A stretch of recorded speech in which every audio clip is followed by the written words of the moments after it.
Hey, everybody. Welcome to another episode of the Mile High Game Guys board gaming podcast. I'm your host, Adrian. I'm Zach. And I'm Jeff. And we're coming to you on Christmas Day with another Wednesday episode of the Mile High Game Guys, sponsored by Gray Fox Games. I don't think they have any Christmassy games. None that I'm aware of. Reavers of Midgard. Yes. Nothing more Christmassy than pillaging your neighbors. Yep. Reaving. And castles and building boats and recruiting Reavers for said boats. All of those things. Yeah. And, engine building. I mean, do they have a game that resembles Die Hard? In which case they would have a Christmassy game. No. No, Not. they do not. That I'm aware of. There is a Die Hard game, though. I know that. There is. Just don't remember who. Something who does it. Nakatomi Tower, I think. That is correct. It's at least one of the Die Hard games. There might be more. Just the one I'm aware of. Yeah. Is it USAopoly?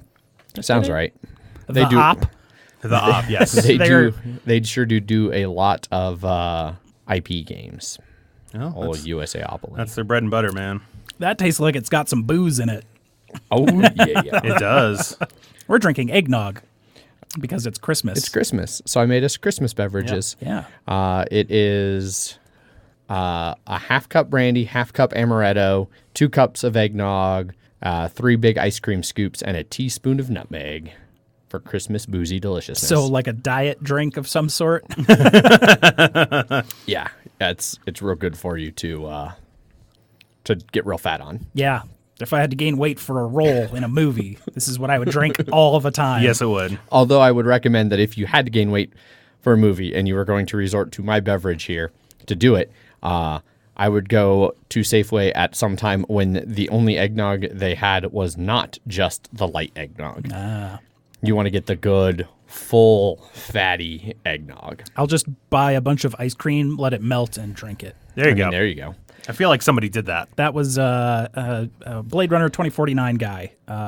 Jake Gyllenhaal? No. Not Jake Gyllenhaal. Ryan Gosling. Ryan Gosling. They're like Basically interchangeable. Ryan Gosling had to do that for a movie role, and then they ended up changing who his.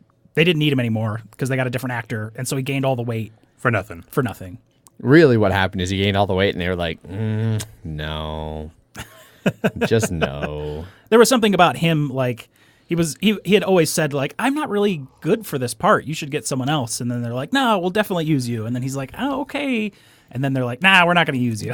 We're going to get a different actor. Go away, fatty. Speaking of movies, my brother watched The Lighthouse last night. Yeah. And he said, I really liked how they did a good job, like, portraying going batshit insane. Yeah. He said, but the ending just was a little bit too much. He didn't like the ending as much. Gotcha. Like the very, very end, like last shot end? No, I think like the whole like last little bit where gotcha. Everything just goes Real nuts. Super crazy. real crazy. I didn't get a chance to ask him how he felt about the giant mermaid vagina. But Spoilers. Yeah. yeah. Now people know that there's mermaids in it. Yeah. So that was his review of Lighthouse. Okay. He liked it more. He said once he learned that it's loosely based on a real story of 2 lighthouse people going crazy. It was 3, I thought. In real life, I don't know. Well, there's a couple. There was one where there was 3 guys out on an island, and then they all disappeared. And then there was another one where there was 2 guys, one died, and to have proof that he didn't kill him, he kept him in like a coffin outside, but it ended up getting loose of whatever it was attached to and like bashing around in storms and stuff, and it drove him insane. Okay. Yeah. So there's a couple lighthouse stories. Sounds like it's easy to go insane in a lighthouse. Yeah, maybe just don't do that. Now it's all automated. It's like powered by ghosts or something now. Yeah, that is how automation works. Yes. All automation in the world is actually just ghost power. Not ghost power, but just lighthouses are powered off ghosts. And that's why the Ghostbusters exists, because they need to trap the ghosts to use as an alternate form of energy. Yep. Okay. They did that in Star Trek once, too. We also saw Star Wars.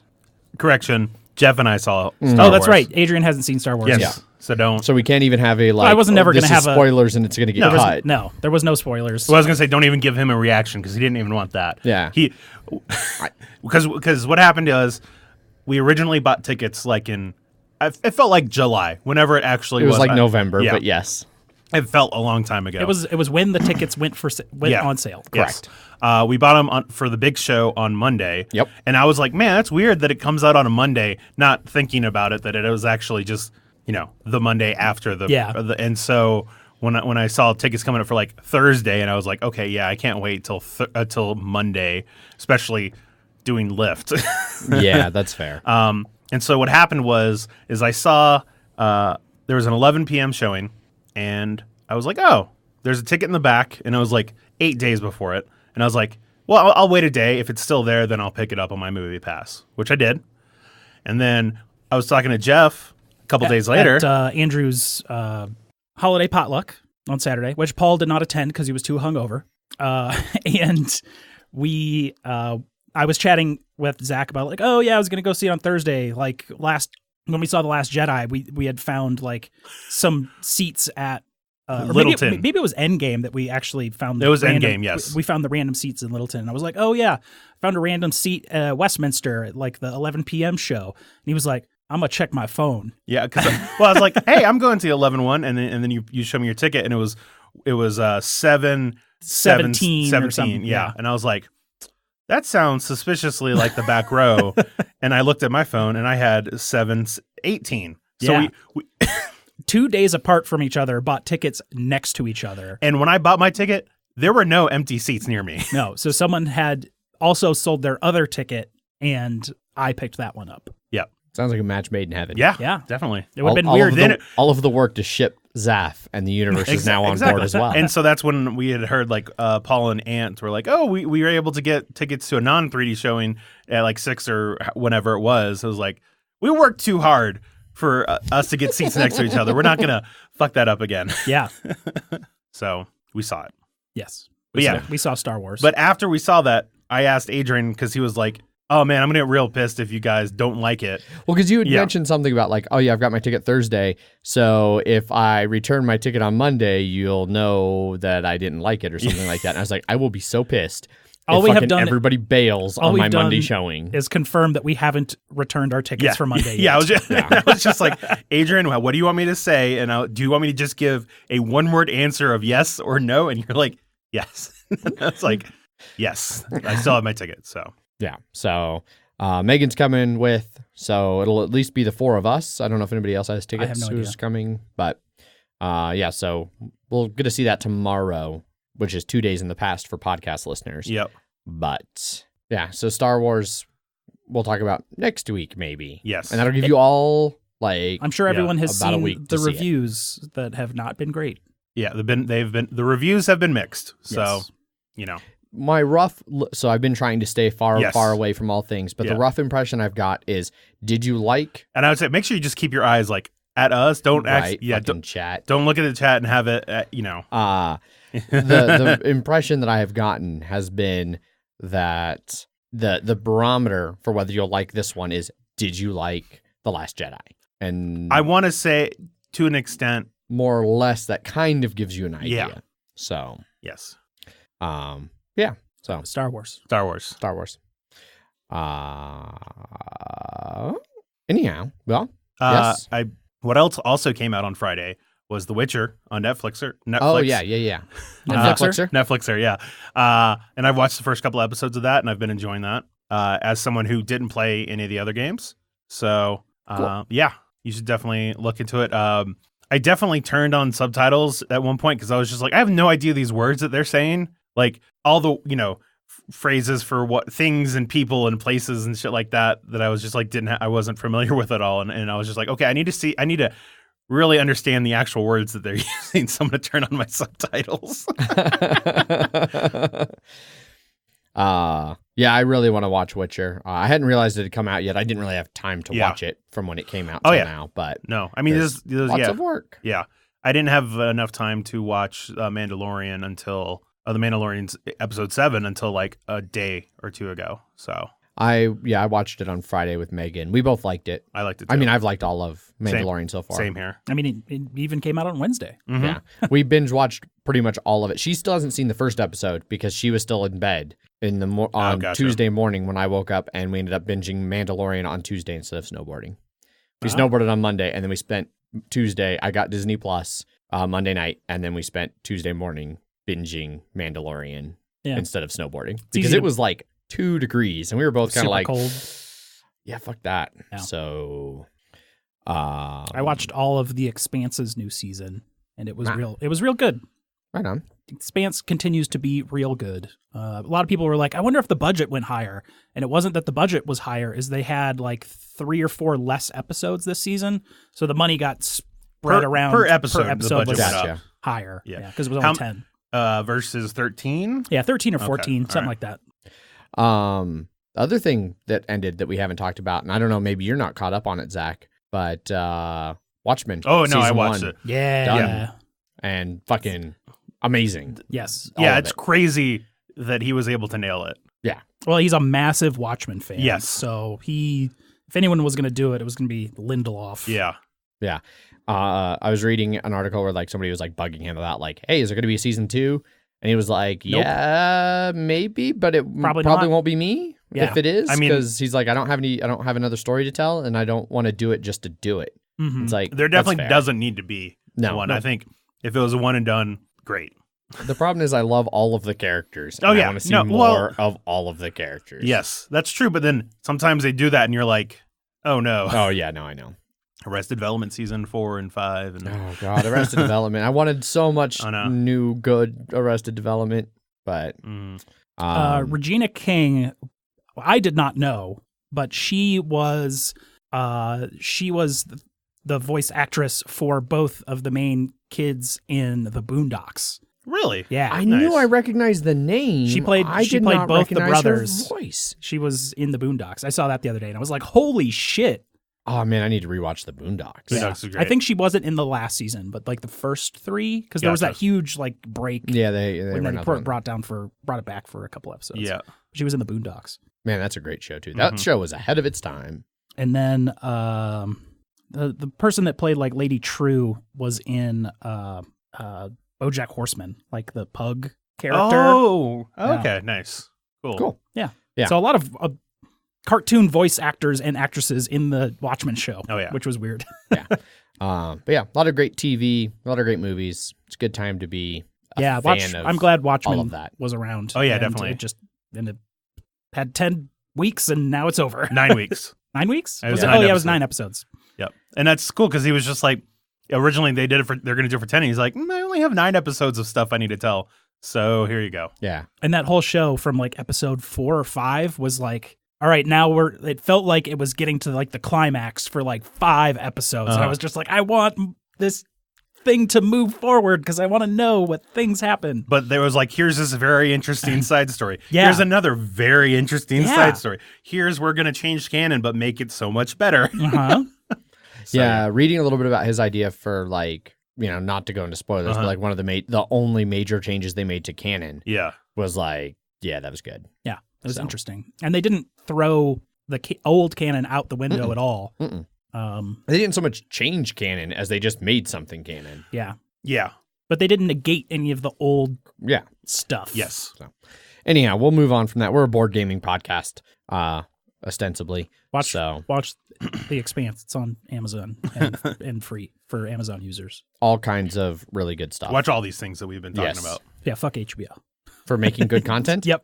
Okay.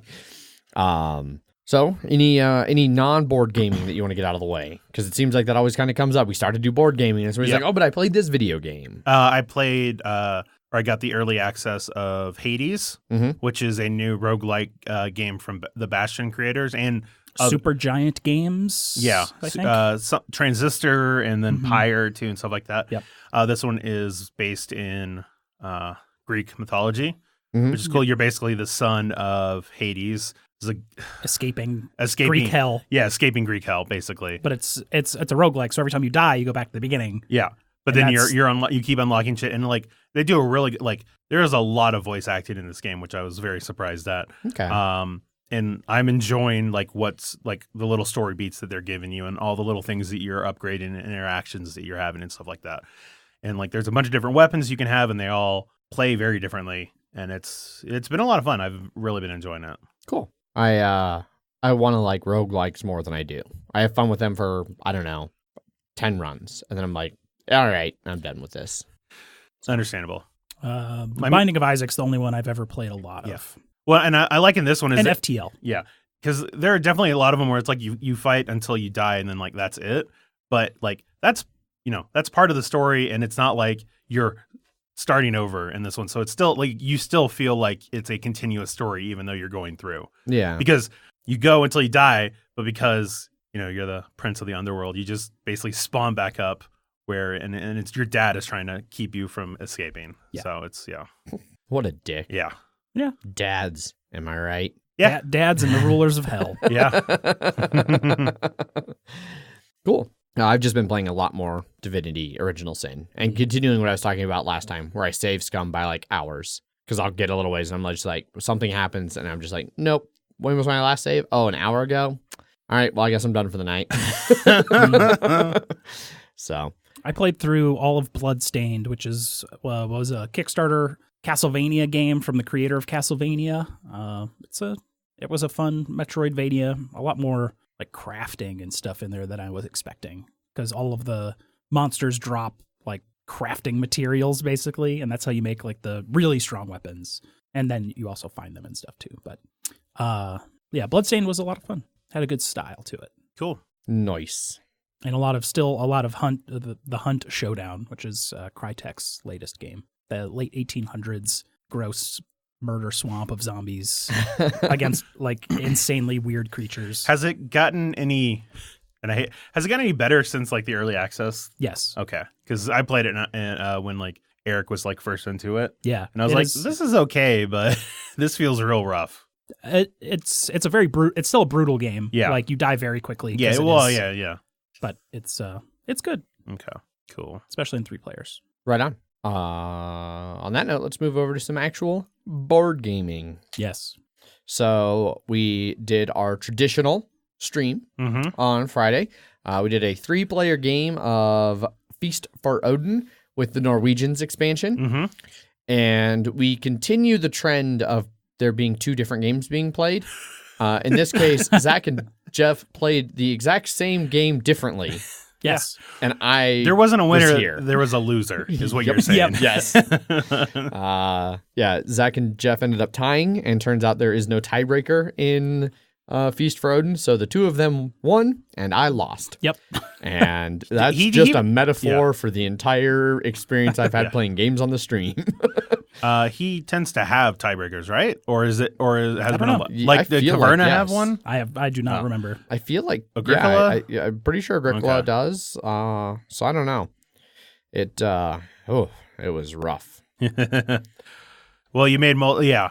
Well, it's like you said at the end of it. Like you definitely relied on the dice more. Well, especially like late game when Yeah. I was like, You're desperate. I'm desperate, and desperation. You should know the dice are not going to be with you if you're desperate. If you're Well, that's like the whole, you get playing craps at the casino, and you're like, oh man, I'm down to my last 20. I gotta do something crazy, and then it's like, oh nope, there's bye money. Yep.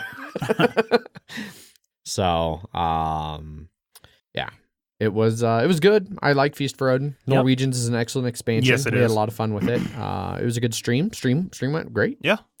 Especially for being a Friday. Didn't have any issues. So you can check that out over on Twitch for another week or so, Yeah. and then it'll be up on YouTube. I'm behind on uploading things to YouTube, but I've got a Arabian nice Nights. long stretch of time off to get a lot of things uploaded. Yeah. So there you go. there will be a lot of new content on the YouTube come the new year. So Because it's Arabian Nights, Feast for Odin. Did you Pret-a-Porter? no, Pret-a-Porter? I'm like I Okay. said, I'm behind. Well, how far behind? 'Cause I guess- Weeks.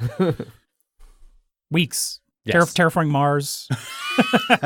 Did you ever get that Mansions of Madness one up? I don't know if I was put that one up because that one had some issues. It did. It was your laggy computer. Yeah, which We- I need we to test again Yes. sometime and see. I don't know. It was Mhm. weird.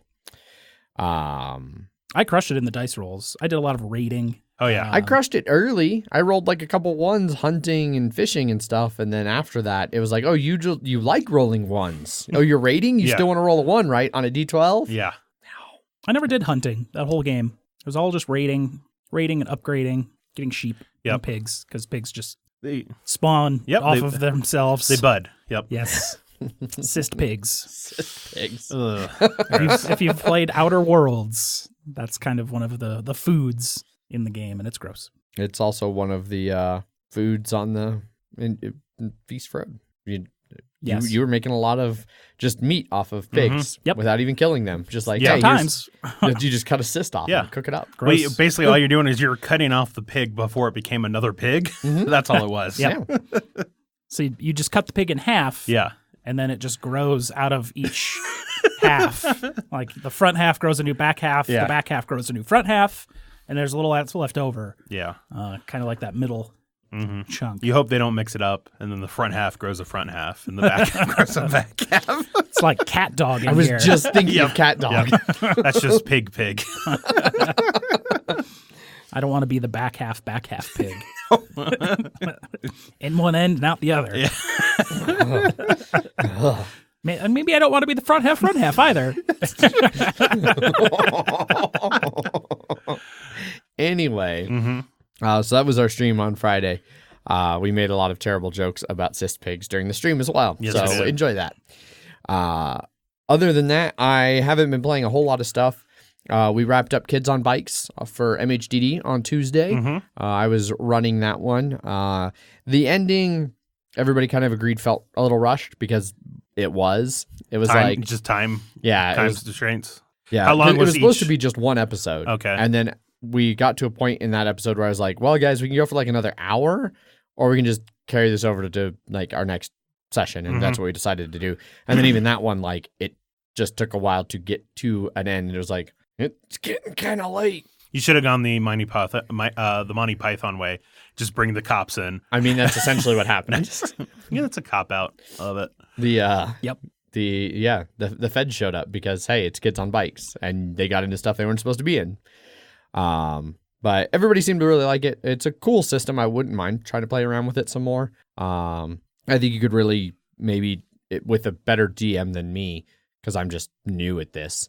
But especially one that's really good at improvising, I think you could really do some great like episodic type content with Gotcha. it, like a Stranger Things style, or even something that's like really episodic and not like a long arc.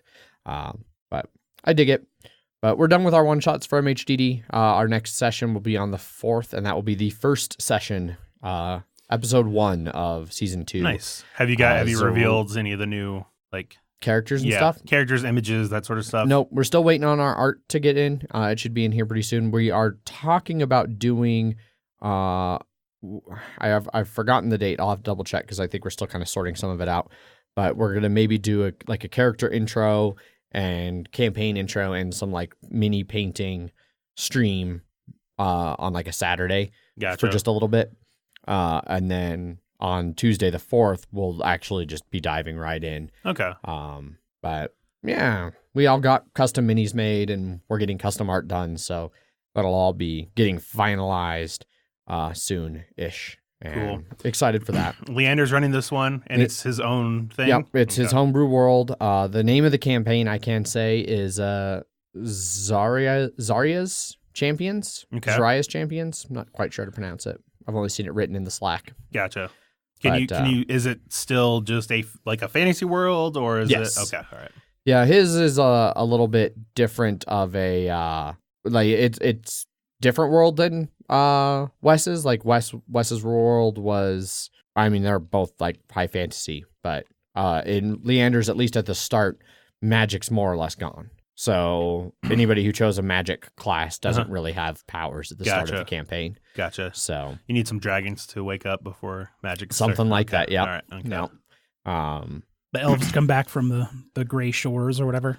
Yes. Yes. Exactly. Fifth Age stuff. Yeah. Excited for that. Other than that, actual board games I've been playing though, since I turned into more of a tangent than I meant for it to be. I did at game night play 2 more games of Wavelength, and that was all I played at game night. Just, I'm sure you're like, I want to go to game night and be there for like 5 hours and just play 2 games of Wavelength. Yeah. So here's the games I brought to game night. I brought Concordia. Huh? I brought the Great Zimbabwe. Huh? Okay. I brought Agricola. Uh-huh. I brought and I brought some other like kind of heavier game. But I brought like 4 heavier Euro games, and I was like, one of these is the one. And then 2 hours of Wavelength, and then 2 hours of not finding anybody else to play. Trying to get something else going and failing. You tried to play Taverns, and I was like, I'm sorry, I didn't bring I know, I was so angry. And then I bowed out of, I was about to play Quirky Circuits. Yeah. But there was a new person there who'd been like, I want to play a game. And was like, okay, well, here. You can have my spot. And Megan and I will just go home. Yep. And so that's what we did. We came home. I'm surprised you two didn't just play a 2-player Agricola. Well, not that late. It was just, by that point, it was too late. Well, I mean, like, after Wavelength, when you were trying to find people to play. Well, because in the brief time that I took my initial pace around, I came back and Paul had stolen Megan for a game of 6 Nimit, which she did not like. She said that was like if you took the mind and something else, the mind and war. No, because it was 2 games that were good. The mind and no thanks. She's like, it's like if you take the mind and no thanks and you make a worse game out of both of them. Okay, how many people did she play with? I don't know. There was like 5 or 6 of them at the table. Okay. I can definitely see once you get past 4, then you start to get that chaos a little bit too much for some people. I think it's where she was. She felt, she was like, yeah, I can choose what I play, but what happens with what I play means almost nothing because who fucking knows what everybody else is going to play. You basically got to figure out, you're like, where do I think people are going to play and not play there unless you have to. And then if you do, then hope to God that they play after you. So, but Wavelength, however, still fun. It was better the first time I played it because it was more of a group that knew each other. It was like 3 or 4 people who really knew each other well. Yeah. And then like 1 or 2 new people. This one was like 6 people, so like 3 to a team. But the problem was it was like people who just vaguely knew each other. And that made it not as good. When I played my game of Wavelength, I was teamed up with, on one side of the team was like, the first time I played it was with me, Andrew, and somebody else that we didn't know. And you could already feel a bit of a disconnect between me and Andrew and then him. Yeah. And then when we like went in a diagonal pattern, those both 2 people I didn't know, and it was definitely a lot harder / less fun for like trying to figure things out. So key moments for this one, Megan nailed something. I don't remember what it was, but she gave the clue, the Legolas actor. Orlando Bloom. Handsome than not handsome? Something like that. And then I tried to give it again. I tried to do the exact same thing later, and nobody agreed with me. Oh, gotcha. And then one of the other highlights for that one. Well, we might be thinking of different ones because there were like 3 main highlights. Okay. But so the other highlight was I was giving a clue on scientific to pseudoscience. Okay. And I said acupuncture. But the problem is that I had the scales backwards. Oh. They guessed exactly where the needle was. Just I picked the wrong side. Like acupuncture was a bad choice because I thought it was pseudoscience to scientific. Gotcha. And it was the opposite. That would have been an interesting time if you're like, well, that was vaccinating, and then you're just like, oh no, vaccines pseudoscience. It's like, oh god.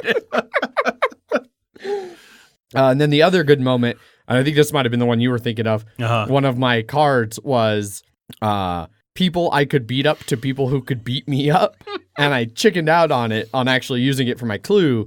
Because my ego could not take finding out in real time what my friends thought of my strength level, including my girlfriend who was on my team. If you would have done that and you just gave a clue and she's just like, and then you're just like, oh god, no. Yeah. Also, like, watch Adrian die inside in real time. Yes. I was also like trying it's to right here. I was trying real hard to think because it was at like 40% up. So it was just under halfway. So, that was on the side, like it could beat up. So it was like, who would I win a fight 2 out of 3 times with consistently that everybody would pick up on? And I was struggling to come up with someone who falls in that realm because it's either like they're probably going to kick my ass, or I'm definitely going to kick their ass. Yeah. It's hard to find that like medium. I mean, that's sort of that strength. game is it's hard to find those ones that it's like from 40 to 60% on it. Yeah.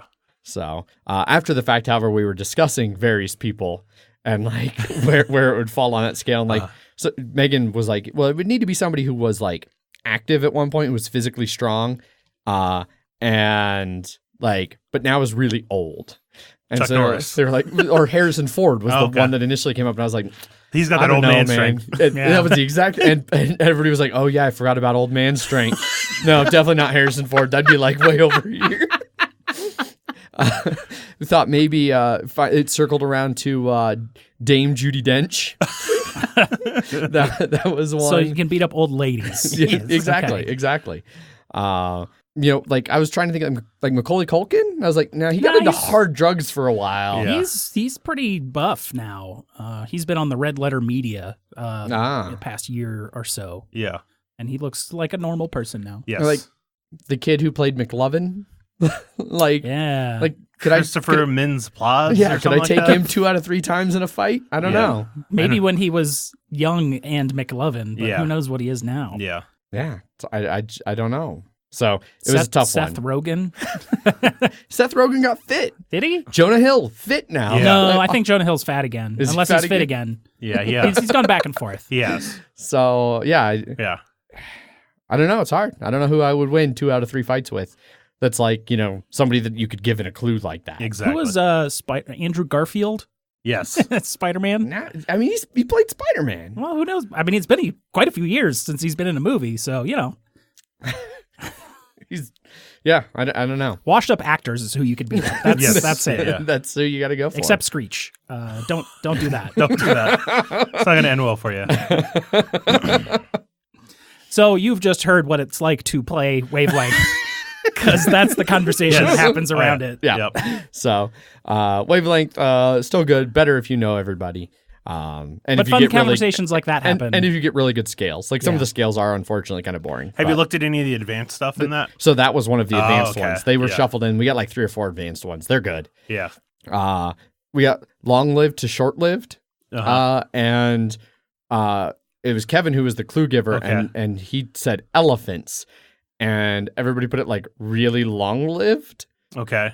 And then it turned into this big discussion about like how long elephants live and relative, like, so Yeah. they live like 70 years is like a good like max lifespan for an elephant. And I think Kevin had even specified like an African gray elephant for reasons. Yeah.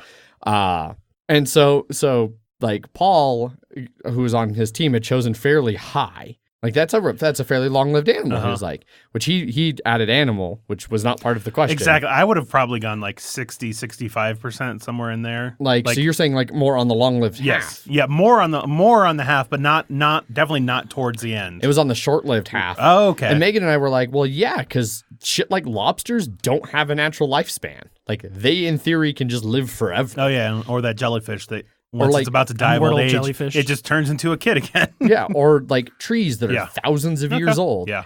And so then we had this big long like almost argument about it. And then later one of the other people did a thing for like serious to not serious, and they were like lifespan of elephants. And then Paul and them got that one wrong too. Nice. Because they put it to not serious, like it's not a very serious thing. Yeah. And I was like, oh no, I think that she was thinking the whole time she was thinking of that question, we were arguing about that, and she thought we were taking it too serious. Oh, yeah. So yeah, it is fun. Anyhow, that's what I've played. So what have you guys played? 10 minutes of Wavelength. I know, right? Sorry. Jeff, what have you played? I didn't play a ton at game night. When I walked in, Andrew was teaching a bunch of new people how to play Welcome 2. So I jumped in on the Welcome 2 and did poorly. Got like a 54. I think the high score was like a 73 and a 74 for first and second place. After that, Zach, you and I played Star Realms. Yes, we did. Which was with a couple things that I hadn't played with before. Oh yeah, because we were looking for something to play, and I pulled that out, and then I was just like, "All right, Jeff, what haven't we played with?" Yeah, because I have all of it. You have all of it. So, So we played Star Realms Colonies, which that's the second one. Yeah, the second one. Frontiers is the new one. And I've yeah. been playing a lot of the Frontiers one, and I'd never really played Colonies, so we played some Colonies. We did the mission cards and gambits. So we did mission cards, events, and heroes. That's right. We did events and heroes. So heroes are a new kind of card that you get when you purchase them. They have a benefit that turn, and then they have a scrap ability that you use later. And then the events will just come out, and you just do something when it comes into the trade row.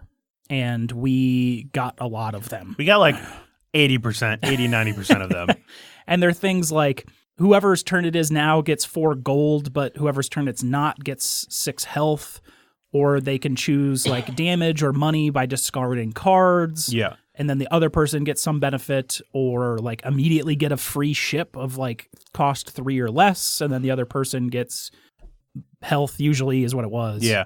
And I'll tell you the problem with events with colonies is that colonies has a lot of clear the trade row stuff, and events come out when they come into the trade row. That's when they activate.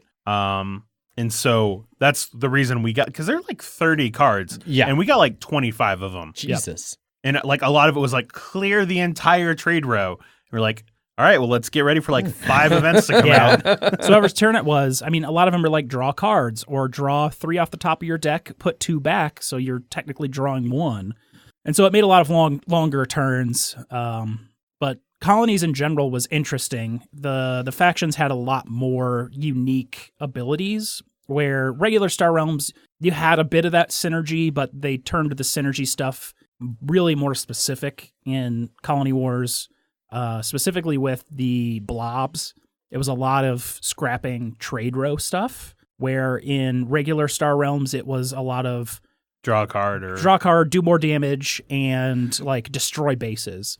And in our first game, we played with missions. You get 3 missions, and you have to do things like have 2 outposts out, or play a card matching a base that you have out, or have like 2 bases out that aren't the same faction. And you get 3 of them at the start of the game, so you can try and build out towards that, but you can only claim 1 of them around. Okay. And the reward is pretty decent. It's like draw extra cards, like draw 2 cards. Or 10 health, or... Yeah.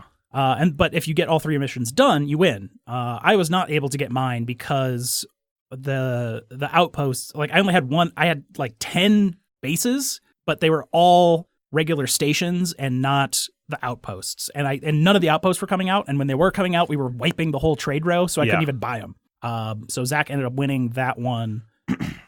Yes. I was close. I mean, like if I had gotten that extra outpost, I would have completed the mission and been done and won. But that did not happen. No. Second game, we took out the events and missions, and we played with... do we still have the heroes in there? I don't think so. No. The heroes were interesting. They were just a light, different card. Yeah. I'll tell you my problem with the missions was that like they're all based on the names of the different factions, which I don't ever pay attention. I never paid attention to that. So it was like the Trade Federation. And I was like, oh, okay, I think that's blue. It wasn't. Or I thought it was yellow. It wasn't yellow. It was blue. Like it was like Imperial something. Yeah. And so I felt it should have had like a red symbol or a blue, like the symbol of the different faction in there. I think that would have been good. But other than that, they were fine. The heroes were okay, but yeah, they didn't do much. No. It was just a different thing to spend your money on. Yes. But they stayed out until you scrapped them. They didn't have their ability after the first turn, but the scrap ability was usually pretty good. Yeah. Right on. And I know we both made mistakes of accidentally putting them into discard piles and then shuffling them. Yep. Because we draw it and be like, that shouldn't be in there. Nope, that should still be out. Then we played with the fleet decks that came out with Frontiers, still with Colony Wars. Zach went blue-green, which I think you go with every time. Well, the guy I picked was just a blue-green guy, so I'm like, well, I'm going to go blue-green. Okay. And I distinctly remember you playing a lot of blue-green. No, I do. Yes. Okay. I do because if I don't go like just heavy red, then I'll do that. But the character was blue-green, so I was just like, oh, I guess I'll just continue to get a lot of greens and blues. Yes. And it didn't work out. It was working out with me until it didn't. So mine was the Kickstarter exclusive fleet deck. It was the Lost Fleets. They don't really have any specific factions in their deck, but they have a unique mechanic where if you have 3, they draw 7, which is a lot.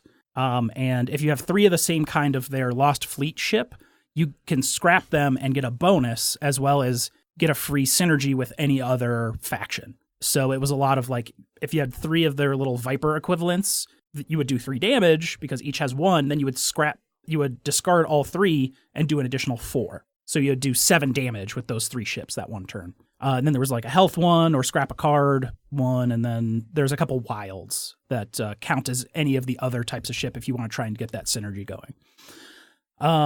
Zach was crushing me. And I was extremely close to losing. I walked over at one point, and I believe it was like 84 to 19 when you were by. And I was like, oh, cool, it's almost over. Yeah. And then I walked over like the next hand, and it was like, I saw Zach take like 13 damage. And then at the end of that round, Jeff had 24 health. And I was like, I think went. Well, and the problem, like, I was down to like 4 damage at one point. Yeah. And I don't remember really what I was going for the early part of the game. Yeah.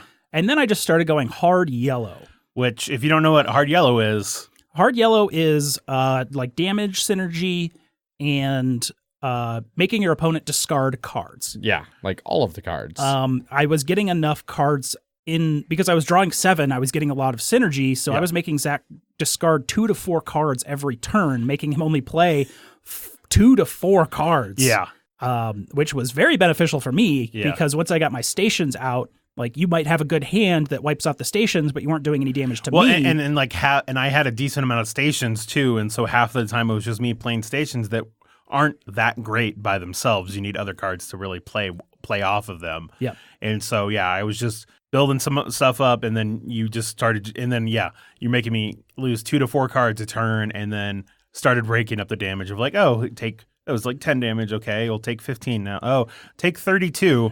Oh no. And then making me get rid of the cards that were letting me heal. Yep. So it did not end up well for me. And I ended up getting some really nice ships because the Lost Fleet has a good amount of money on all their ships. So I was getting like 7 money off of my 7 cards, which is not common with just like out of the starter deck. But I had a massive deck because I wasn't culling, because you don't really want to cull out any of the Lost Fleet because you need 3 of a kind to do the fleet thing. Yeah. So I finally started culling a couple of those out. By then it was all over for Zach. Yep. I was able to buy so many ships that I was using a lot of the ship's scrap abilities. That was a big part of it, yeah. And I could just cull them out because I'm like, I'm probably not going to draw them again before I'm dead or you're dead. So I may as well just scrap it out of my deck. And now you're discarding 5 cards. I was like, God damn it. All right, Zach, you get 1 card this turn. Great. I think it ended with me doing 45 damage in 1 turn. Yep. Which wiped him out. Wiped out all of my bases and exactly enough to kill me. Yes. Because originally he was going to be like, oh, I'll just bypass your bases and do damage to you. And I was like, I have enough to... You have enough to do that. I can wipe you from the universe. Yep. So that was fun. It was a long Star Realms game. Yeah, it seemed like a little, first one was long. real long. Yeah. Because the all the events just... And I think I definitely wouldn't play with events again with Colony Wars because of all that trade row clearing, but it was they were all I enjoyed them enough, but I still prefer, like, it felt like it was just sort of diluting it a bit. So. Yeah. Okay. Missions were cool though. I like those. So right on. Anything else you guys have played recently? Nope. Not from you. I played a game of Quarto with Mike Jones. Well, after whatever, and we were talking, and it came down to the last, like, putting the last thing down was what let him win. Like, usually someone wins before, like 2/3 of the way through the game. So it was interesting to see it have to get pushed all the way to the end. But at the end, I was just like, oh no, I know exactly how this is going to go. And he's going to get the final thing that'll let him win. And I was like, it's either going to happen this way or this way. And it happened the first way. And I was like, God damn it. But I also played Quirky Circuits. Yes. And we played, which one did we do? We did it was like a food robot. Yeah, the sushi robot. We played 2 different ones, but that one we took 3 tries to beat. The first time was because we had 2 new people and they had a hard time understanding a little bit of the iconography. Oh, okay. So after like the second round, of them like clearly should have been playing a card that they didn't. It was like, okay, we need just let us tell you exactly like what the cards do and all that stuff. And they're like, okay, I think we got it now. So let's try it again. The second time failed because of somebody, and I can't blank on the name of the person. It was you. I was not playing this, but no. I did see the moment. Yes. I played some cards down, and for whatever reason, I thought that there was a switch when there wasn't. And I was very adamant on keeping my cards played down. And then once they all went out, I grabbed the food up, turned around to go drop it off, then realized that there wasn't a switch. And so then I immediately dropped it onto the conveyor belt right behind me, which then somebody's conveyor belt moved it directly into the sink, making us lose the scenario.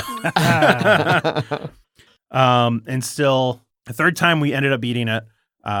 Once everybody was, good, all that stuff. And then the fourth mission we played was with the bee, which was the first time we had played with it. And this one has momentum. Okay. So there's a lot of one movements for it, but if you use one of the two movements, then you put a momentum token out basically in the direction you're heading. And then on the next action that it takes, no matter what it does, it moves that one space. And so if it was trying to turn, it would then, still go to the right or whatever.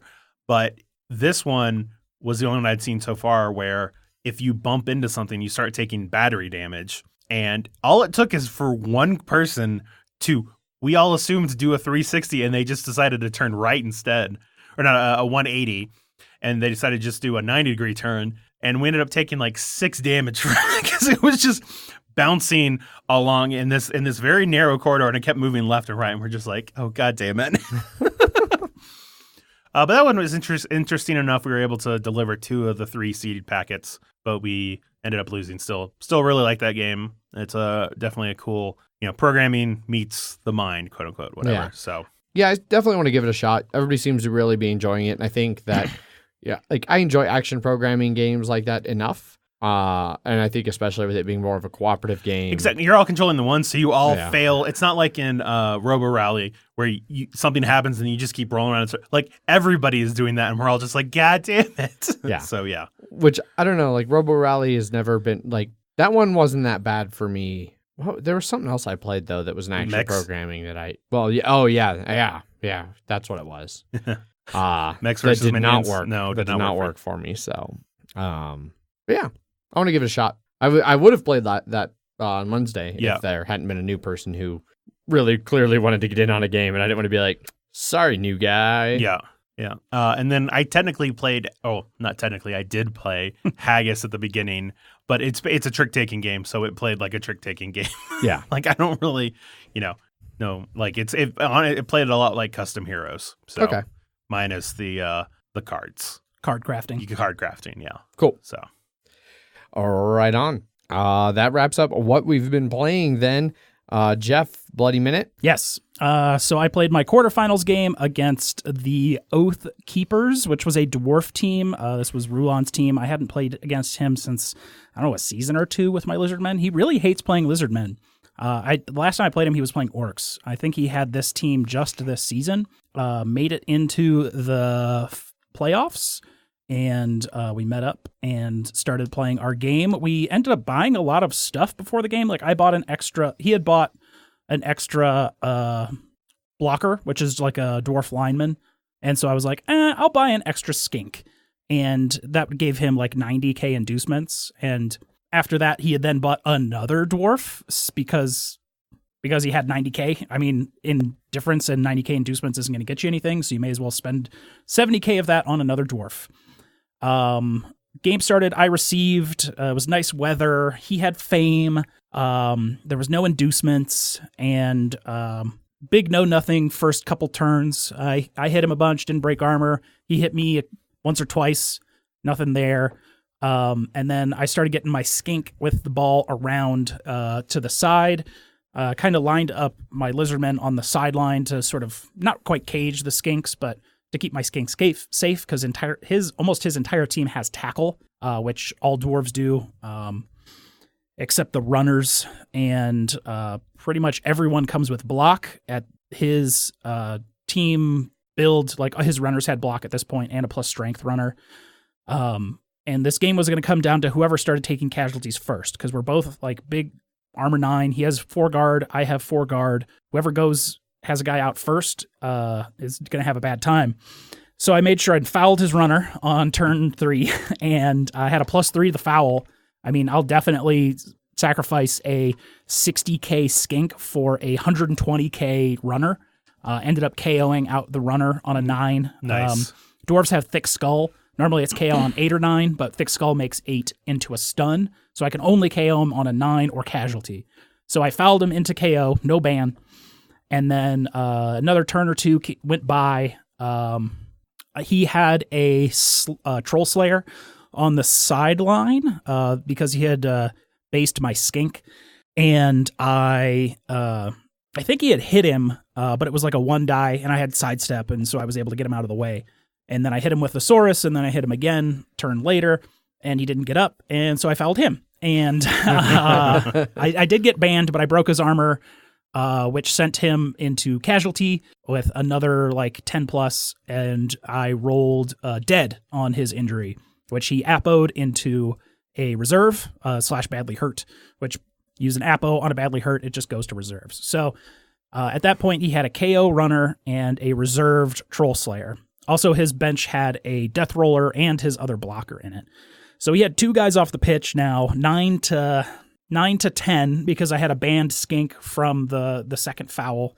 I threw a block kind of on the left side of the board with my Mighty Blow and ended up badly hurting a guard lineman of his. So now he was down guard, and I was getting my guys running because dwarves are slow. They're only like move 4. Their runners are move 6. Their blitzers and troll slayers are move 5. I'm 6 or 8 on my guys, so I definitely have the speed advantage. And I was able to. He was getting his guys down the field to intercept the skink that was going to be running down there. So I based on his guys because I was really trying to delay. Because at this point, with his guys out, the Death Roller is strength 7, armor 10, but it's secret weapon like a chainsaw. If he had less than 11 players that could go on the pitch, he would have to put out his Death Roller for a turn at the bottom of 8, which would then make him go out the next kickoff, and he would literally get a turn, and then he'd be gone. And that was 160k player with the Death Roller. I was able to get my skink free and run across. Basically, his whole team was down. I had taken basically nothing. He had hit me, but he didn't break armor once. Ooh, shit. Yeah. That's unfortunate. This is by turn 6 of the first half. So then he was going to dodge away a blocker, which is move 4, edge 2. So he needed a 4+ dodge. Failed the dodge, re-rolled, failed the dodge, fell down, broke his own armor, injury, casualty, dead. Wow. Yeah.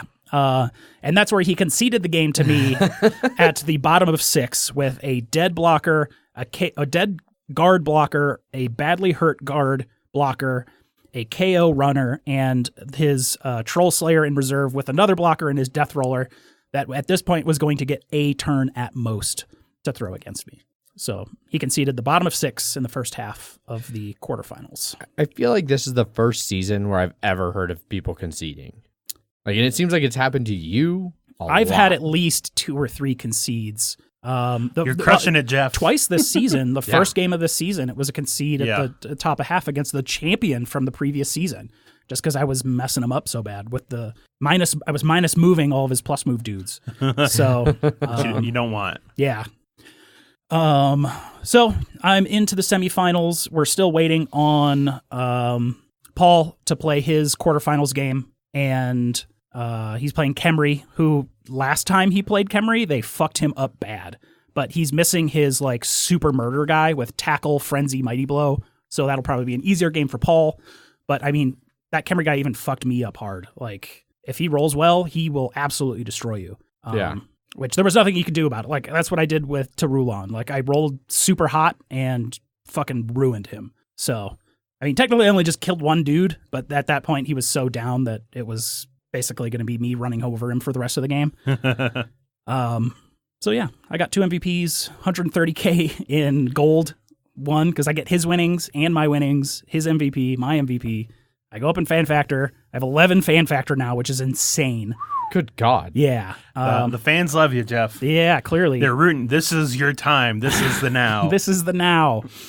And then I play Nurgle next, which was my last game of the season. Now I'm playing like super peak Nurgle, except in his last game, his game, he has a miss next game plus strength Nurgle warrior.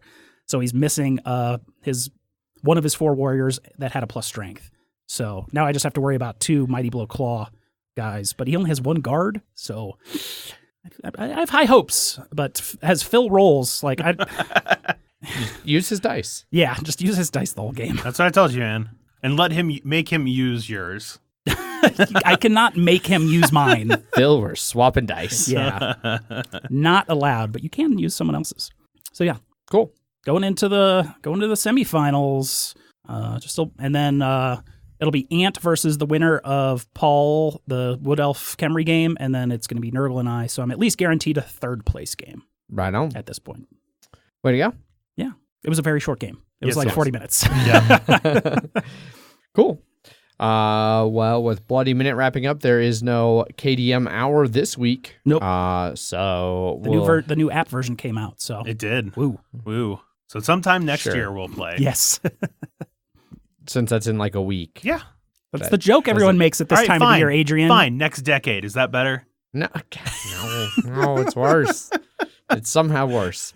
But we'll yeah, play it sometime in the next decade. Adrian, is Yeah. that okay with you? I would be okay if you did play it again for another decade. So anyhow, with no KDM hour, we can move on to some news and Kickstarters. Yes.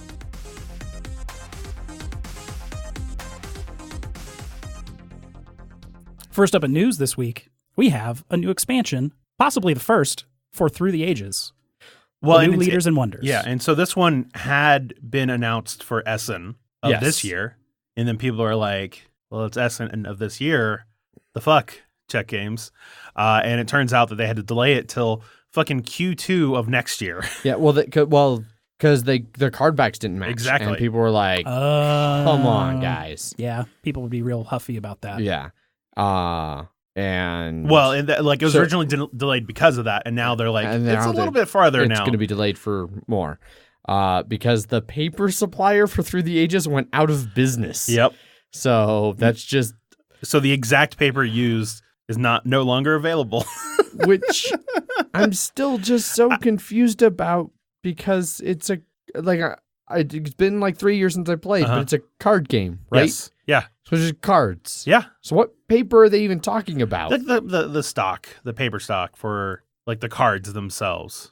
Well, Like the exact ones, because if you there are definitely times when you remake it with like different, but you're trying to make it the same, they will look slightly different. I guess. Yeah. Because there's been a lot of instances where expansions of things have slightly different cards, just slightly different tints on colors and shit like that. Yeah, And so it seems weird to me, like how are they the only, and maybe they're not the only one, but how are they the only ones we're hearing of who are having an issue with their paper supplier who makes cards going out of business?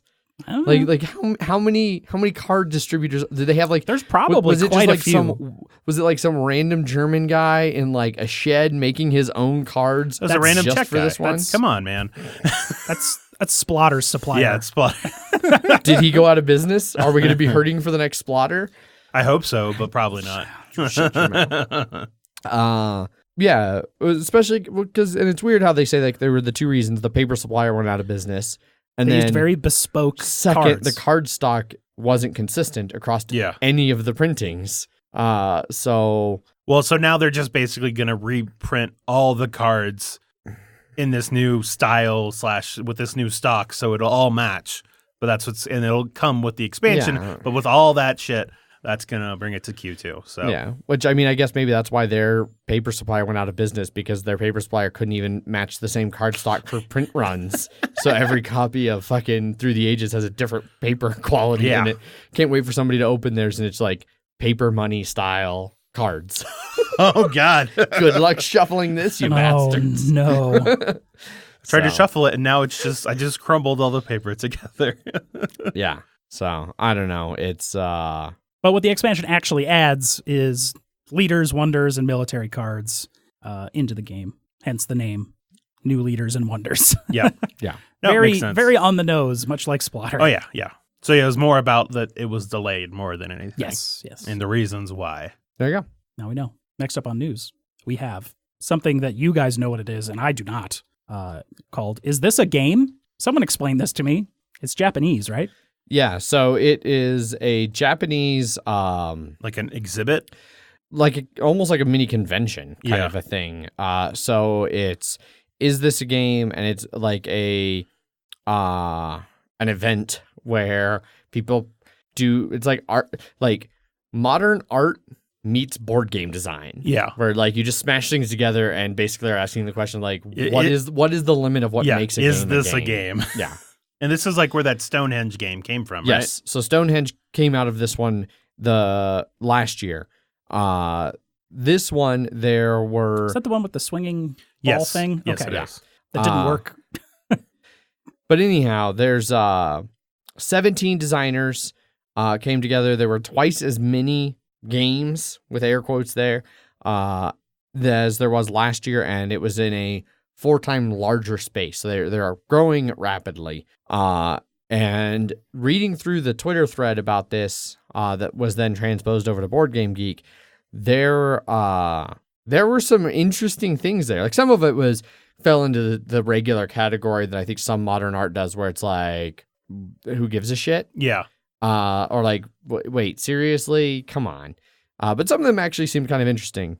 So kind of going through, there was... Well, like, so one of the ones that wasn't interesting to me is one called I'd Eat It.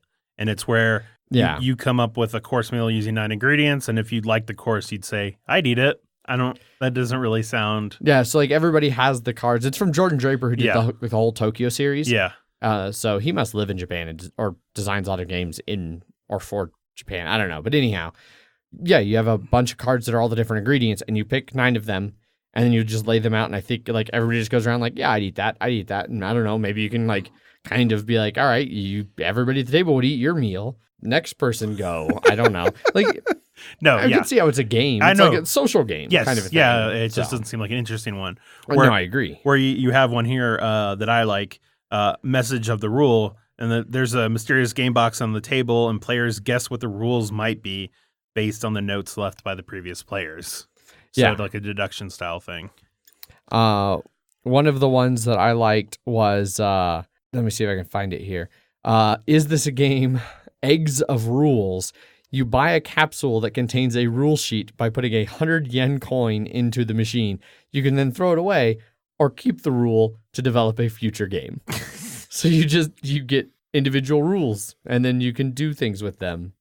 Yeah, it's basically just sort of a Yeah. more art than game, but interesting. Chumba Cram, using a fluorescent ball and 2 Chumba cups, which I'm not sure what those are. Players perform various skills from roll for 1 point to cross Chumba for 4 points. But what these skills signify is up to your imagination. Yeah, so like the thread here, like there's some of these are really interesting. Chumba, I believe, is not a thing. Okay, so that was just a thing that they made up for Yes. the game. Okay. Unless you're talking about Chumba Racing, or Chumbawamba. manufacturer of recreational competition mountain bikes In California. in California. That seems like what. Something in California would be called. Yeah. Also, Sure, update, Jordan Draper is from Salt Lake Ah, cool. City, not the actual lake. Ghost by Jun Sasaki. Transparent traffic cones can be taken and placed anywhere in the exhibition hall. Without being told so, humans sense a non-verbal "you shall not approach" rule whenever it has been placed. Okay. So that's great. Yeah, so it's weird. I mean, it's a totally fitting thing. I feel like it just sounds about right for like Japan to Yes. have. So, yeah, the link will be in the show notes. So you can look through the different tweets about like all the different games that they got to check out and the different weird rules for them. And we'll see if any of them actually make it to Kickstarter like Stonehenge did. Yeah. Hopefully with a better functioning gameplay mechanism. I mean, that was kind of the thing with it, though. Like, it was an experimental game, and there was there's no way to make it work unless you're just going to actually install it in your house. Yeah. Yep. So, which actually, Yeah, just right in the center of the camera. yeah, exactly. Just put another bar across. Just don't swing where the cameras are. Or two.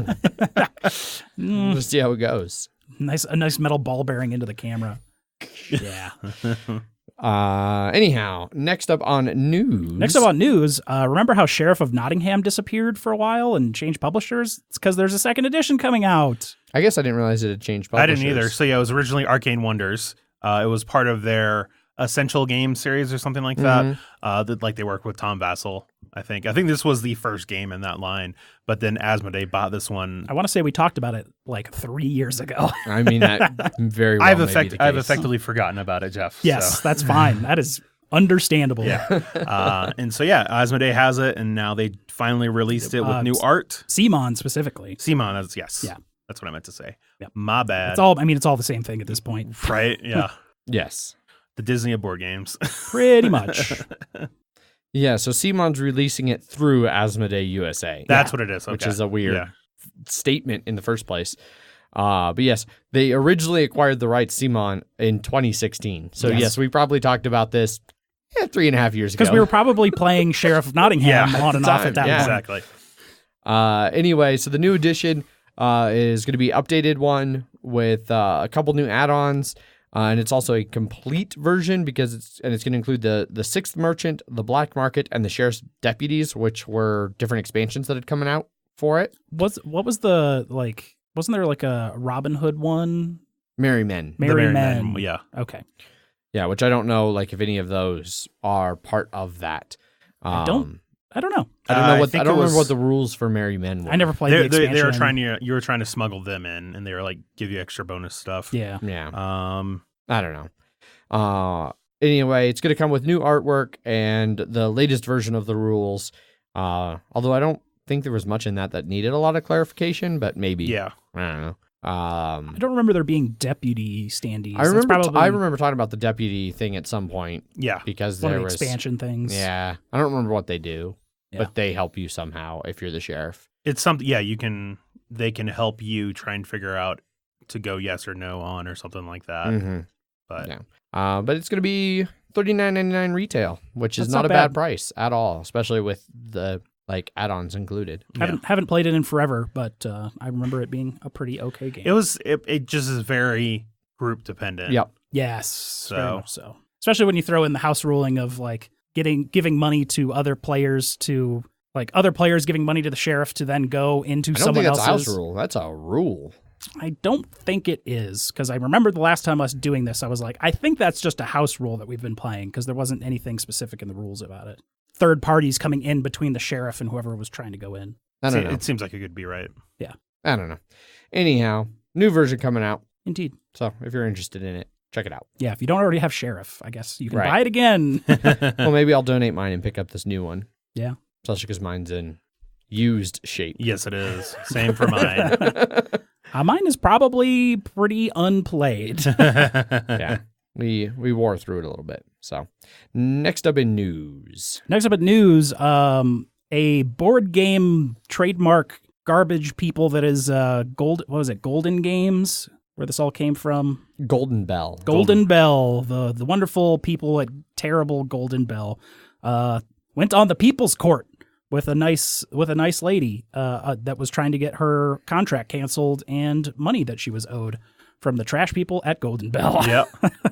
Well, and specifically in her contract, she had a thing of if you don't sell my game in 2 years, I at least get $500 from it. Yep. Which is the lowest amount for if you have my game and do nothing with it for 2 years, Yeah. give me money. Yes. And then they fought her on it. It's Yeah. just give her $500. Well, it's Golden Bell, so they're trash. Oh, No- yeah. none of that, they're hard trash. He literally said at one point, if you're just trying to get money, I would spend thousands of dollars to not give you $1. I know. And you're just what a piece of shit. Yeah. Yeah. And then so it was a Kickstarter. It was called The Recipe Game. It funded on Kickstarter. It was only $200. It was $200 or something like that. Yeah. Because she had 300 copies made. And Yes. then Golden Bell was like, your game looks perfect. We want to buy the rights to it for distribution. And she was like, okay. she sent the contract to her lawyer. Her lawyer was like, don't sign this. This kind of sucks. And she did it anyways, which gave them trademark rights to her game and like publishing rights. But she added in that, like you had said, the $500 if you don't do anything with my game in 2 years. And then she just got dragged along with a ton of emails of just like, meh, and no responses. And then when the contract was finally up for like $500, please, they're like, nah, no, we're not going to do that. And then she went to the People's Court after a bunch of emails. She filed a lawsuit, and they're like, you don't want to do this, like basically trying to, bully her into not doing it. And then his emails that are listed in here are like, I'm in law school. You don't want to do this. I'm in law school. Yeah. And just being a bullshit person. Yeah. We can part ways amicably, or we can fight for fun and pay lawyers. Your call. Yeah. Is one of the things that he sent her. And then, like, at one point when it was about to come down to the lawyers coming out, he had emailed saying that he was like, I'm just terminating the contract, which would give her all of her rights back to her game, minus not $500, but who cares? Mm-hmm. And then, like, it never happened, and they went on to the People's Court, the TV show with the judge. Yep. Yeah. Which apparently those things are actually like... Oh, yeah. Third highest rated show in the U.S. Well, not just that, too, but it's like, they're like... They're binding arbitration. Yes. Yeah, definitely. So they're basically like, this is arbitration. It's not like an actual court settlement. But they do come up with arbitration contracts that yes, you sign. Very binding. Yep. Yes. Yep. And so the reason that this even came out at all is because the pieces of shit over at Golden Bell were trying to get out of the arbitration that they agreed to. Even though the show pays out of the show's pocket, the arbitration. So Golden Bell would never even have to hand $500 to the, what's her name? Devios. Devios. Like, it was coming out of the show's pocket. But now, like, they're trying to get out of it with, like... Well, because they don't want the episode to air. They don't want they want the episode pulled. Yeah, because they don't want to be seen in bad light. Yeah, and so they started again threatening this poor woman who not even foolishly, who mistakenly went into business with these pieces of shit. Yeah. And they were like going after her to get her to pull it, and she was like, "This was binding arbitration. Like, I have nothing to do with this. Go to the show." And the show was like, "Yeah, fuck off, dude." Well, and he threatened them with legal things. They were like, you're not the first to do that, and our contracts are airtight. Yeah. So well, because he alleged that hundreds and hundreds of pages of evidence were ignored, and that he and his guests were intimidated by show security and could even claim false imprisonment. That the judge's behavior amounted to abuse of power that could have her sanctioned and disbarred. Yeah.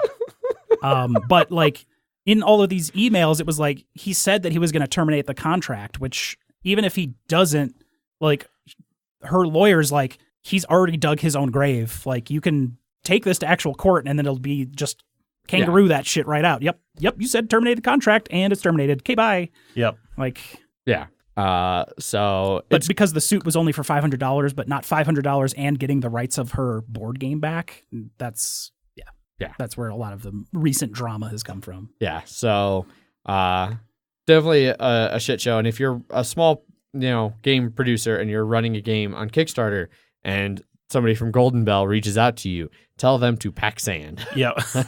just be like, aren't you the pieces of shit who lost on People's Court? You're the assholes, right? You're the assholes. Okay. In extremely rare times, a disgruntled litigant has tried to pursue their claim through further litigation. That person lost, and our final and binding arbitration has been found valid and binding. So it seems... I mean, if you want some shit dealt with, the People's Court's not a bad place for small claims. Apparently. I like one of the things that he sent her when he found out she was suing him. You need a reality check. Don't fight fire with fire. You'll get burned. I could countersue you for wrongful suit. Learn the law. Yeah. I'm in law school. Which he almost certainly isn't. I don't know. But yeah, so it's nice to see the bad guys get their comeuppance once in a while. Yeah. And now her game's got a bunch of free publicity, so when she relaunches a Kickstarter, it should do very well. Yes. But that's it for news. Well, and what she needs to do is just charge, like, you can do $5 more, and then, like, I'll write, fuck this guy on your game. Yeah. I will sign fuck Golden Bell in the cover of the rules. So, that's it for news. So moving on to one of the two Kickstarters. Yes. First up in Kickstarters this week, we have Go Dice. Incredibly smart connected dice for any game. Go Dice is extremely well funded at $253,000 of its $25,000 goal, almost 2,500 backers, and 3 weeks left to go. Its most popular pledge being $70 for 6 Bluetooth-enabled wireless charging dice. Yes. Which is why it's made so much and 10 money. games to go along with them with the charge case. Yeah, which is, I don't know. Sorry, I got distracted with stream crashing stuff. So yeah, it's 5 D6s, basic plain white D6s loaded with electronics for $60. For $60. Yep. So They're full of electronics, Adrian. full of electronics, Bluetooth no less. Yes. So they connect to your phone. Yeah. They have an inertial measurement unit, smart sensors. They have compatibility with iOS and Androids, and they're powered by a supercapacitor.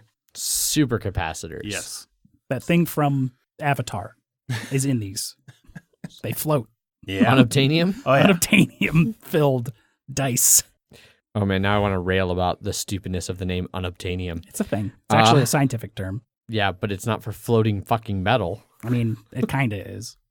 Anyhow, so yeah, they basically made these basic looking D6s, filled them with a bunch of electronics so that now you can connect to their app system, and as you roll, it just like it totals your Yahtzee game for you, or totals your Farkle game for you. Or if you spend way too much money and get the RPG package, the D&D early bird, which will be not available by the time the podcast airs. It's got 19 hours right now. For $100, you can get the RPG kit, and then it will tell you like, did you hit or miss? Maybe, and even then, I'm not sure. It'll total it up, and so it has these shells that will be put on these D6s. So it's not D20 shaped pieces. It's shells in the shape of a D20 that go on the D6. Yeah, there's a D24 shell that's used for the D4, D8, and D12s. And then there's a D20 shell that's used for the D10, the D10 percentile, and the D20. Yep. So you're still having to like change shells because it comes... It comes with 5. So you can have, or if you get like the super deluxe one, the D&D bumps it to 6, yes. so you can clip one onto all of them. The but 60... then you still don't have a D6 anymore, so you still would have to in mid game maybe. No, you just unshell one. No, you just use a regular D6. But yes, the $60 one comes with 5. The $70 one comes with 6. But you can go go to $80 one comes with like a dice cup and a stand. Yeah, it's some weird thing. You can get the $160 one. That's the dice. So you get 12 of them, and it comes with the shells and shit like that. 12 it's the dice. D&D Ultimate Kit. Yeah, 2 full sets. So that's 10, or that's 12. There you go, Adrian. That's more than enough. Just pay 100 and you said 60? $70. $70.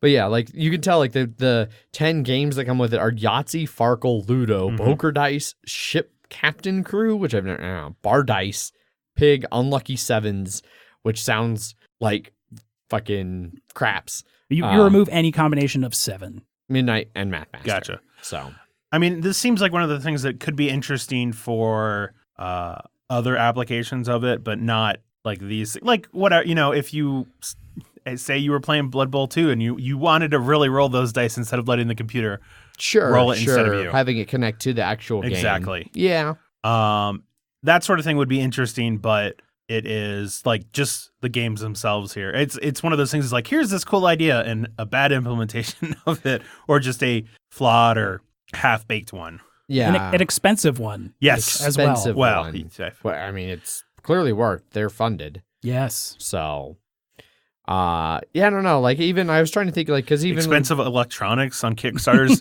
funding well, that doesn't seem right. Yeah. Rip cooler. Yeah.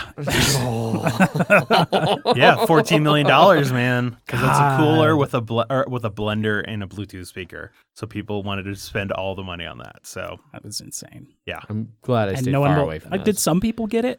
Yes. Some got it. Okay. Yeah, I want to say like 5 to 10% or something like that. I thought it was more than maybe that. Maybe it was more, but there's the amount of backers. It was like 20,000 people who's not getting it. Yes. Yeah. So anyhow, But these dice will definitely happen.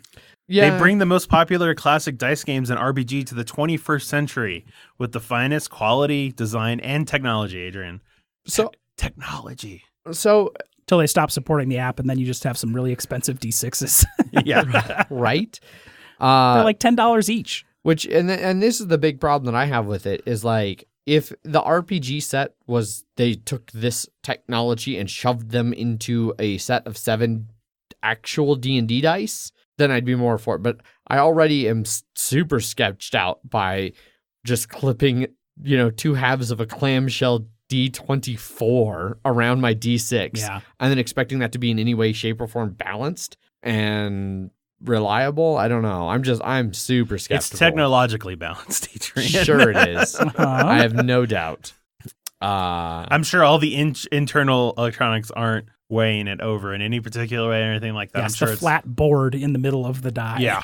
I mean, if you look at the exploded view, where did it go? I'm sure they have like the. Oh yeah. no, it totally looks unbalanced as Yeah. fuck in the exploded view. I was Yeah. like, I thought it looked like no. No. Plus, what happens when you accidentally step on it? Yeah, or the dog eats it. Or I mean that's a real concern with regular dye. Yeah. Just But so I you can know, step on a regular Yeah. resin dye and it's not going to hurt it. This I could conceivably crush into Yeah. a small pile of plastic. and just so you know, I think Paul's in now because it described itself apparently as the Tesla of board games. He's in. Paul is throwing money. About to see on the stream, we'll see Paul as a backer. And he can run it next to his Cuphead demo on his Tesla. Yeah, there you go. Yeah.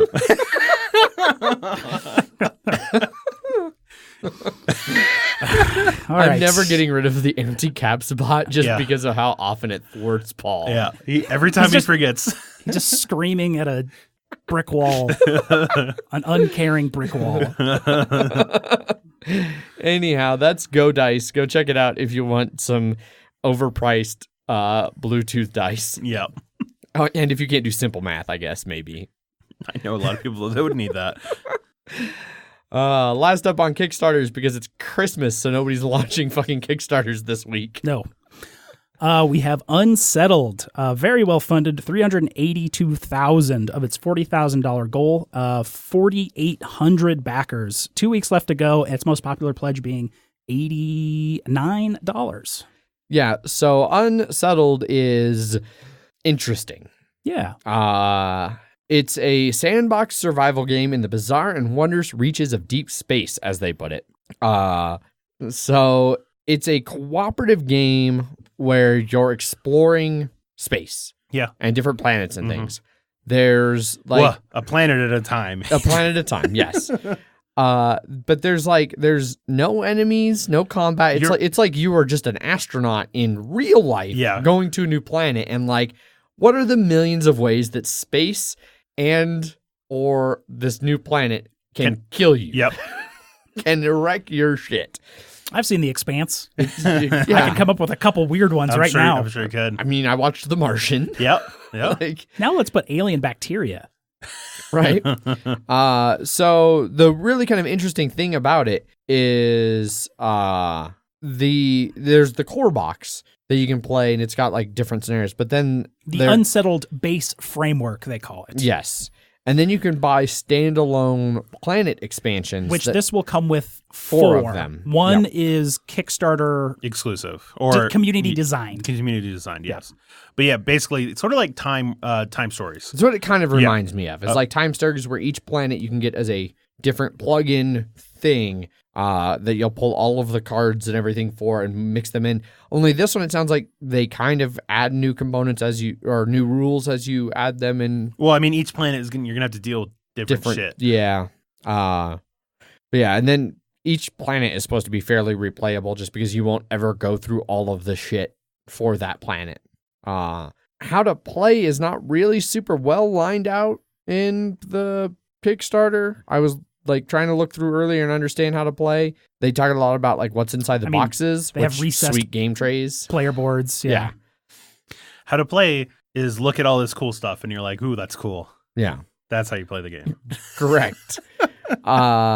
Basically, though, You'll have your scientific disciplines, formal, applied, and natural. Yeah. And you're using those to leverage different events and things that will come up, like group trust and personality peculiarities. Peculiar. That's a hard word to say right now. Peculiarities? Yeah. You see? Yeah. Yep. But yeah, it's like you can have like paranoid. So if another person ends their turn on your node, then bad stuff happens. I think it's like you draw an event card. Yeah. And then there's an example of the event card right below it. Yeah, the melancholic. Your rest actions yield 2 instead of 3. Yeah. A sense that you don't belong creates an anxious restlessness. Yeah. So yeah. So it sounds interesting. And like they go over what the different planets like kind of vaguely do in the Kickstarter here. Like the planet number 1 is Winora, and it's like a fungal planet where you're going to become like infected, and it gives you mind-bending abilities. And each planet has its own individual game tray. Yes, storage in the thing, little box, which is cool. Yeah. But aside from not really understanding for sure how the game plays from this Kickstarter, it looks fucking cool. Yeah. Yeah. From the game trays to the art to the components. Like, I don't know if this little mini here that you get 4-player minis, and it looks like almost like a G.I. Joe action figure in a Halo suit. Like, I don't know. They look cool. But note, it doesn't just say, oh, these minis come unpainted. It's minis come unpainted and ready for your creativity. Which is such a horseshit sell. I remember talking on the Slack about this because I remember someone quoting that and was like, this is goddamn stupid. This is the dumbest fucking thing. Yeah. So Paul just brought that up in chat right as you said that. Yeah. Yeah. Like even the little Luna, adorable research robot is just an unpainted mini. And it's like, yeah. So aside from that bullshit statement of ready for your creativity, it all does look really cool though. I mean, I'm ready to be creative. I'm curious how it'll all work out. Yeah. Go check it out. Maybe you can find something in the Kickstarter that I missed about how to actually play the game.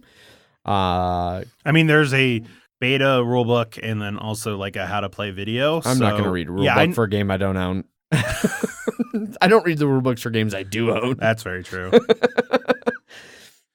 I do like you can get like a lot of these planets and like cards are the square ones, and they'll let you add on custom card sleeves for those too, which I always appreciate. And there's some like art stuff that you'll get for Kickstarter, like rewards that you get some prints, which are real nice because the artwork in this is fantastic. Oh, very true. So, yeah, that's Unsettled board game. Shipping is not great. It's like $20 to $40. Yeah, it might be big. Yeah, it seems like it's a lot of boxes. Yeah. So this rulebook has a lot in it too. Oh yeah, yeah. It is. Ooh, it's very blurry. No. Well, yes, it's not loaded. I know. But it is there, and it doesn't look like Massive Darkness. So yeah, that's callback. Indeed, to real bad rulebook. Well, stolen rulebook. Also, yes. Yeah. So that's Unsettled board game over there on Kickstarter. Go check it out. Still got a couple weeks, $90. Yeah. So it can be your first Kickstarter of 2020. Woo. That's it for Kickstarter, though. So we are all done with those shenanigans. Which brings us over to some listener feedback. Starting with an email. Emails at milehighgameguys.com. This one is from Kurt. Happy Festivus.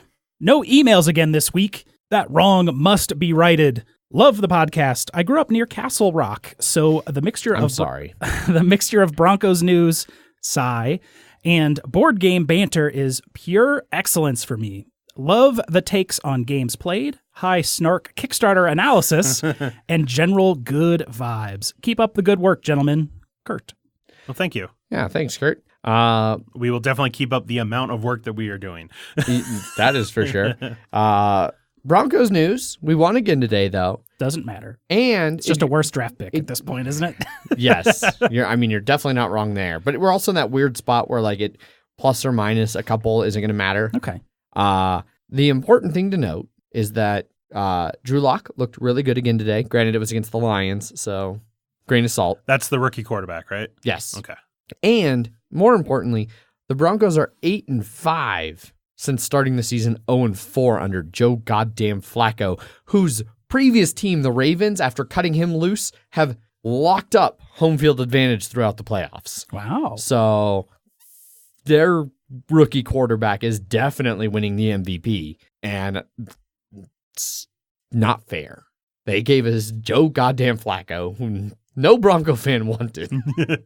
Is he still part of the team? Or? Technically. Okay. He's on injured reserve, and he will almost certainly be released after the season, and thus ends the illustrious career of elite Joe Flacco. But the Broncos, however, 8-5 in the last since starting 0-4. I mean, Lamar Jackson is amazing. So Yeah. New email? Yes. Literally just came in. Great. Second email.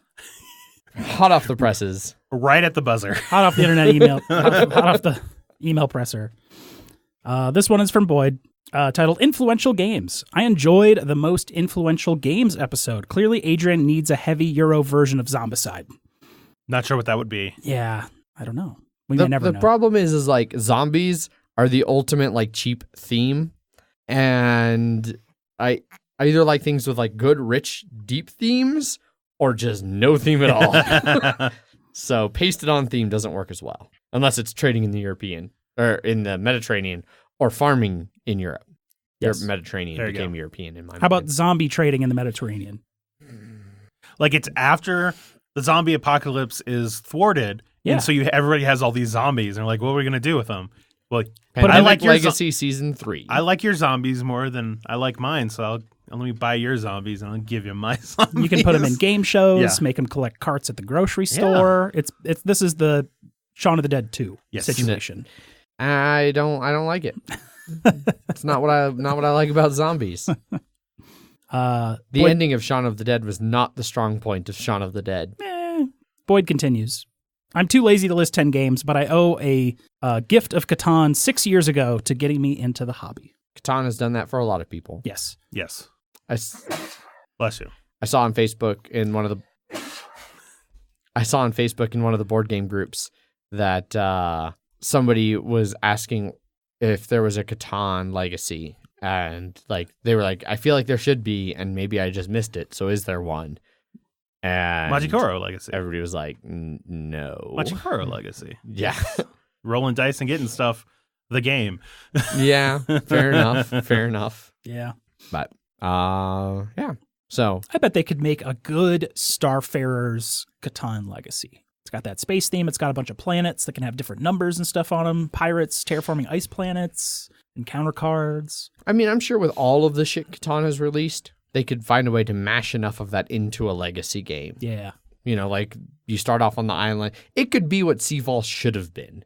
You play the full Catan game on the island, you get some bonuses, and then holy shit, there's an ocean to explore. Yeah. And then you find a new island. And now it's Seafarers of Catan. And yeah. Then you go to space and Spacefarers. Yeah. Spacefarers was fun. I don't know if you link those two. I'll link those two. You just go vertically. I'm sure someone... Sure. I'm sure someone getting paid a lot of money by Asmodee is on it already. No doubt. Yeah. It showed up on their, Google web tracking thing. Like, boom, somebody mentioned Catan Legacy release. Yeah. Someone get on it. So that is it for emails. Emails at milehighgameguys.com. If you would like to email us. Meanwhile, we will jump over to some BGG responses. Yes, we will. This one is from our episode about the top 10 most impactful games to us. This is from Matt. I was going to write a list of 10 impactful games, but I couldn't be bothered. So here are some in no order. Most impactful game, Gloomhaven. Drop that fucker on someone for maximum damage. Dad jokes. Rising Sun, I enjoyed this game and the production of it. Never doing it again. Ruined all CMON games for me and made me rethink kickstarting games. However, got me back into mini painting. I can see that. Yeah. Munchkin, I thought I liked it, but then ruined by shit luck, bullshit, and general fuckery. I still own it just in case, but not my kind of game anymore.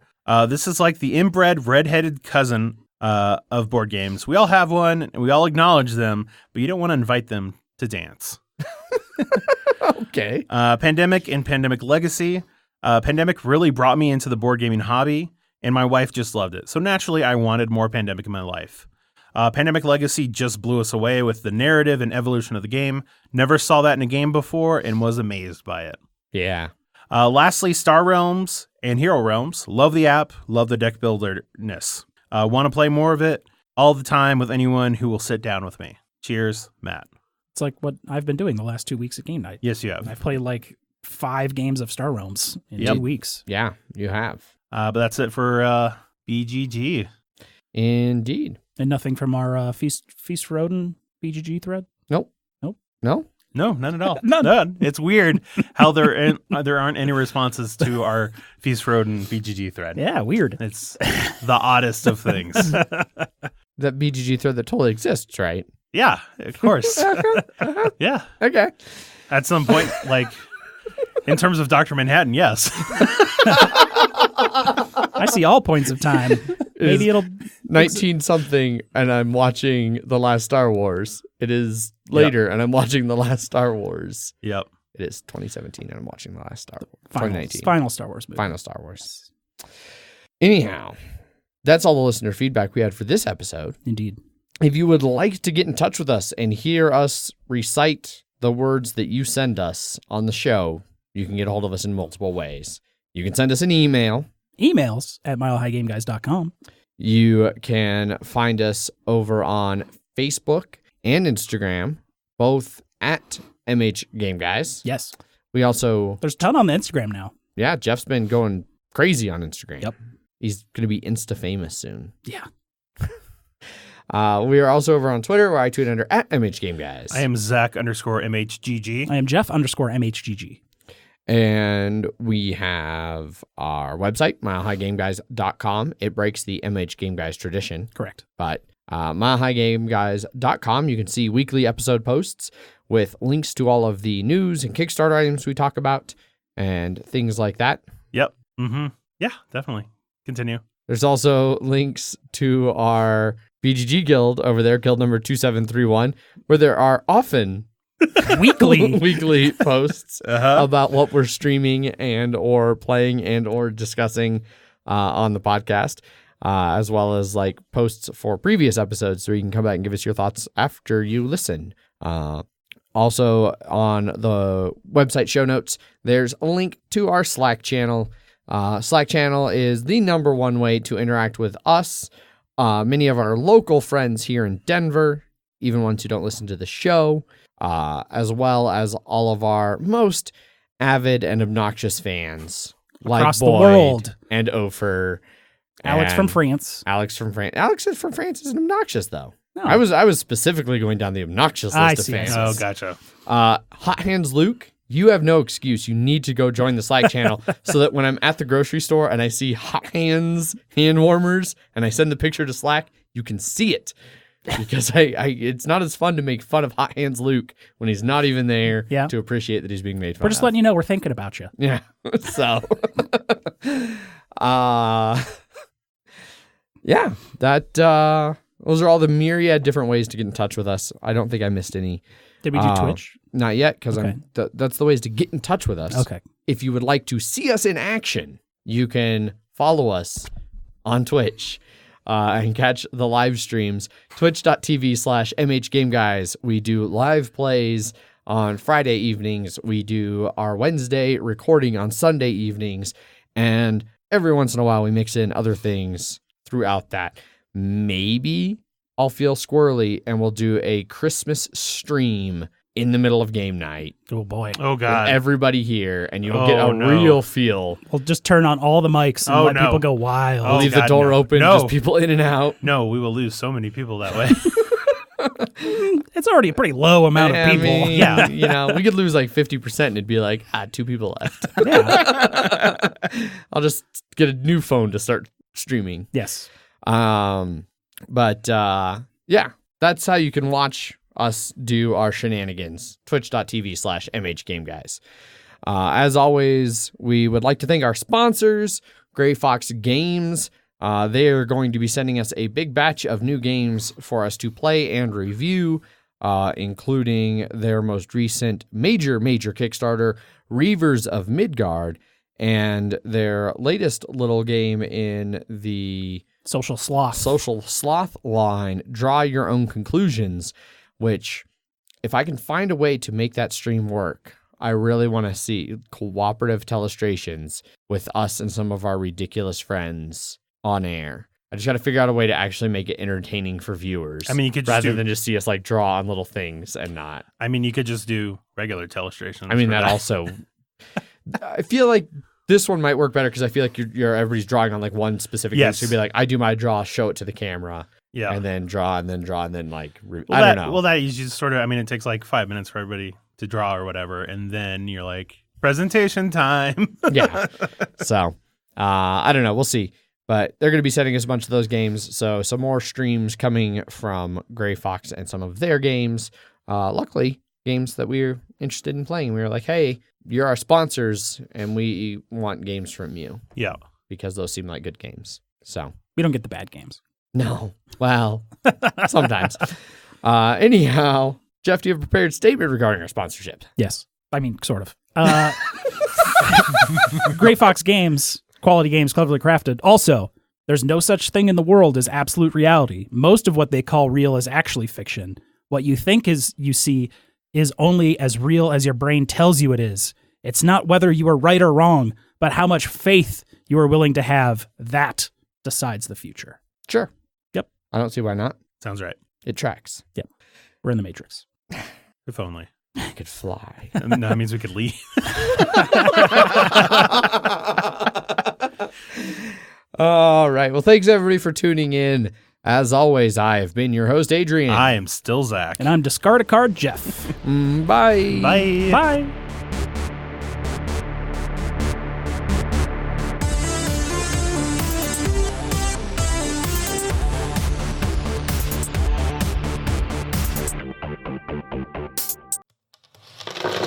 Punchboard Media, where we all bring something to the table. Pull up a chair at punchboardmedia.com.